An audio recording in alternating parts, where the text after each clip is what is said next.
Hey everybody, I'm Samantha Fish, and you're about to hear a song off my new record called Paper Doll. Let's do it. Beautiful, Samantha. Thanks for joining us today. Yeah, thank you. My pleasure. So you released your new album, Paper Doll, on April the 25th. Like, it's still a little way away, but how are you feeling? Is it starting to get to pressure point? No, I mean honestly, oh God, there's this weird feeling when you finish a record, at least for me. Um, I know every artist feels this way. You walk out of the studio and this giant weight has been lifted off your shoulders. It's almost euphoric when you're done with the record. It's like the pressure's just like, okay, like that's over, thank God, because it's always fun, but it is like for me it's always like this mountain that I have to climb, to get through it. And it's so it feels great, but then it feels like you have this secret that you have to keep for 6 9 months a year that you can't share with anybody. So I finally feel like I'm able to like let people in on the little secret. That's kind of nice. Good way of looking at it. Now, can you Mhm. describe the album to me from a musical point of view and what you're actually going for with it? Oh God. Well, this record, I wanted to lean into my strengths, what people might like, what are my superpowers? What makes me different? What makes me unique, leaning into my voice, my guitar, my songwriting. I wanted to make something that felt urgent, felt like rock and roll, but was still rooted in the music that I love and that inspires me, which is like blues music, North Hill Country blues specifically. It's a deep well of inspiration for me.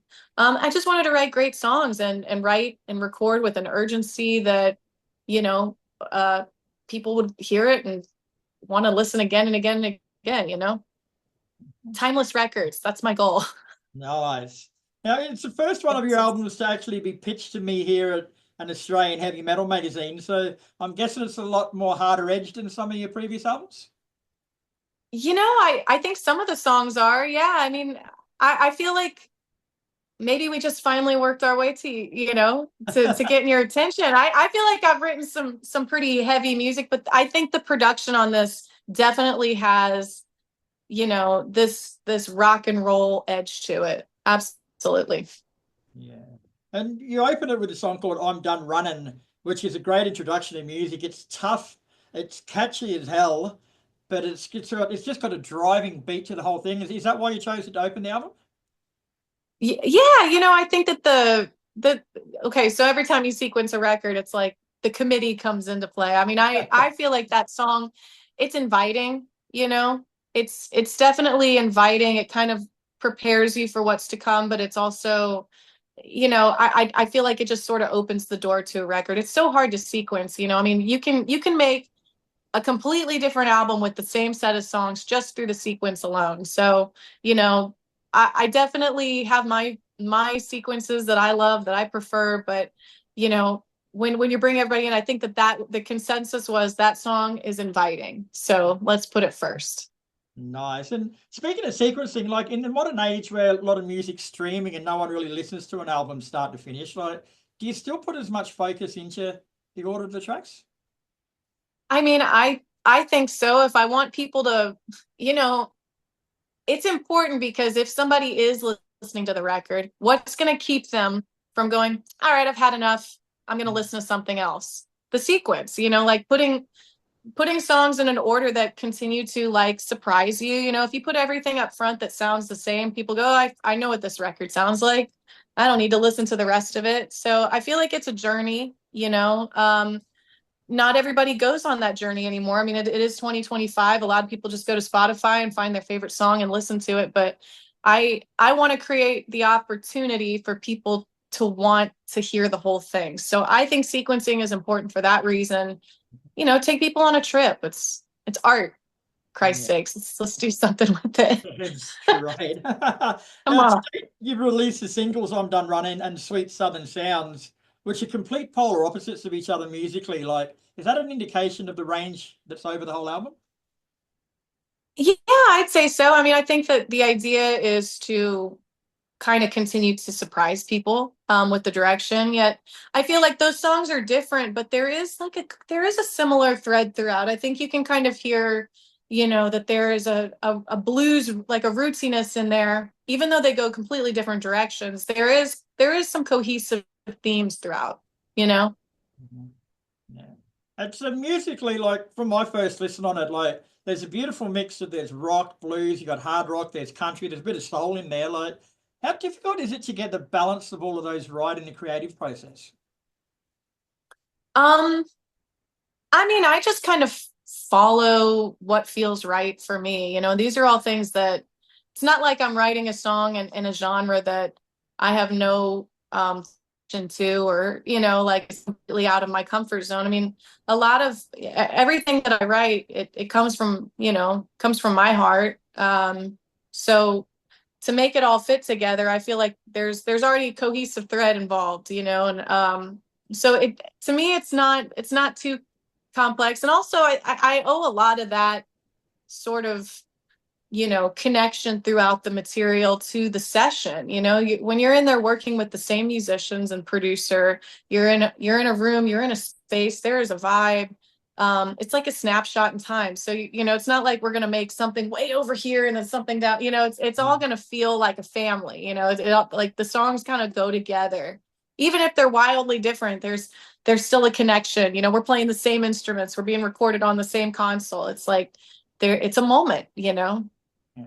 And the main reason I asked that is I'm pretty sure it was on the first song, I'm Done Running, but it started off like there's a country twang to it, then it got a little bit of blues in it, and then it got hard rock. While I was listening to it, I'm sitting there, I'm thinking like, how the hell has she made this sound good, going from there to there to there? So that's why I asked that question, because from a listener's Oh, point of view, okay. it doesn't sound like it'd be an easy thing to blend together. Well, when you put it on paper like that, when you like, you know, I think, um, I don't know. I just, to me, when I hear that song, it all just kind of tells the story, right? Even if you're, you know, if you listen to a song on the record called Fortune Teller, it goes wild different directions, it's unexpected. But, you know, that's the exciting thing about making music. You want to make things that people don't know exactly where it's going, but it's still, if you can find a way to make it work, that's the art, right? Fake it till you make it. Yeah. Now, I read in the press release where you said the album and a lot of the guitars on it was inspired by Mississippi Hills country blues. Like over here in Australia, that doesn't really mean much to us. So what is that? Well, you got to go pick up some Junior Kimbrough and some R.L. Burnside. Go check out the Fat Possum roster. Yeah, North Hill Country is like a region in North Mississippi. It's a very, to me, it's like a mixture of, I mean, it's Delta blues, but there's like a heavy drum element involved. There's a drone involved. And you know, to me, growing up as a kid in Kansas City and really loving rock and roll and loving like, you know, Detroit and New York, when I heard Hill Country blues music for the first time, to me, it kind of felt like the same kindred spirit to my favorite kind of rock and roll, this sort of raw, loose, kind of like aggressive, you know, give no fucks kind of a feel. And there was nothing really super polished about it. And to me, it just really spoke to me because, and it just felt really natural to go from liking, you know, like the Stooges to liking R.L. Burnside. It all just sort of felt, you know, cohesive. But if you don't know about it, go check out some records because it's the truth. It's the truth. The truth. Yeah. There was also another quote from you in there that I found really interesting. You said that it's taken me years to finally find my voice in a studio setting. Can you elaborate on that? I get that quote a lot, and I regret saying it like that because it sounds like it sounds so sad. No, what I mean, as a singer, and maybe other singers can really relate to this, singing live on a stage is completely different than singing with headphones on in an isolated studio setting. For me, like my earlier recordings, when I listen to my voice, and I've grown a lot as a vocalist, like I'm not trying to shortchange myself because I put in a lot of work as a singer, but I do feel like I was able to reach areas of my voice and get comfortable in ways to sing that I maybe haven't naturally been able to really tap into. I think I was just starting to kind of tap into it with Death Wish and Faster. You know, like there wasn't a ton of restraint in my vocals. Like I was able to do the thing that I do naturally on stage in a studio, which kind of feels good because you have these aha moments all the time as a musician, you know, like, oh, you know, this little thing unlocks this big thing. And that's really what I meant by that quote. Not that like I was stifled creatively and Mm. I wasn't able to be myself or anything. I just I felt like my true actual singing voice, like I was like I kind of unlocked something, was able to go to places that I don't think I've been able to quite go to in the past. Nice. Now, Paper Doll was written and created mostly on the road this time, which is different for you. So, was it a difficult process touring and writing? Um, it's how I've always done it. Yeah. It's always like that. You know, you have to find time and make it work when you can. I did have some time. I remember early on in that writing process, I did have some time off at home, and you know, I mean, sometimes you need a bit of a ticking clock to be productive, you know, like like it helps to know like, okay, I have to be ready at this time, you know, and so it just sort of like motivates the creative process even further, you know. But I don't know, I mean, I write a lot about the road, about my experiences, so you know, sometimes getting out there and doing it, uh it's great fodder for inspiration, you Mm, know. yeah. And it also said in there too that it's the first album you've recorded with your touring band. Like, do you normally use session musicians? I have in the past, yeah. And it's not because it was some, you know, it was never like a decision like I chose to use these musicians and not these musicians. It's just, you know, every album has kind of been like, you know, who's working on it, where are you at, you know, what's the band situation like in this moment. Sometimes, you know, like during the faster recordings, I didn't have a band at the time because it was the pandemic, you know, so things were, you know, you bring in different musicians at different times for different things because of many different reasons. But this album, we were on the road touring all over the place, like and just completely crazy touring schedule. And you know, I had a really good energy and chemistry with this band, so it just felt right and natural to go into the studio and continue that momentum that we had on the road and on the stage into the studio setting. Yeah, nice.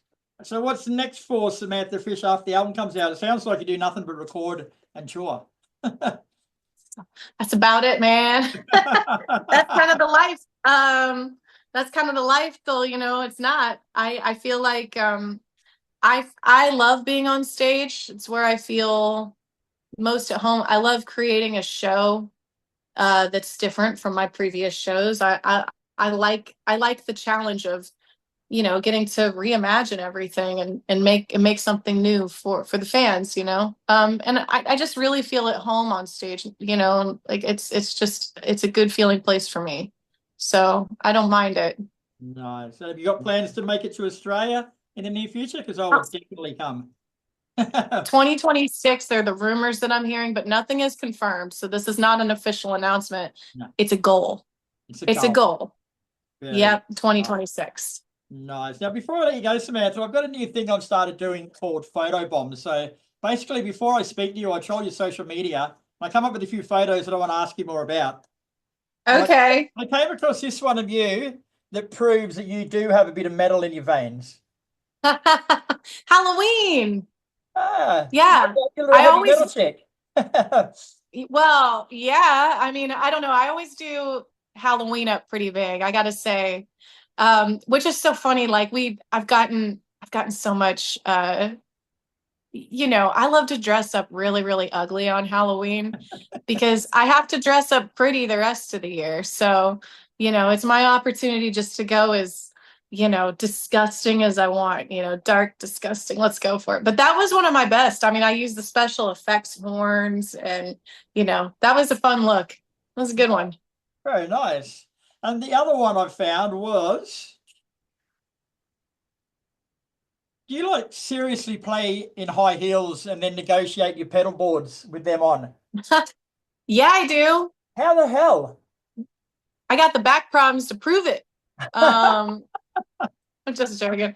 You know, honestly, those stilettos kind of create like a nice little point. So it's easier to push the buttons than when I'm like, when I wear big, like I'll wear my Doc Martens to sound check and I'm like stamping on all the buttons at the same time. Like, Jesus, how do people do this with their regular big clumsy shoes on?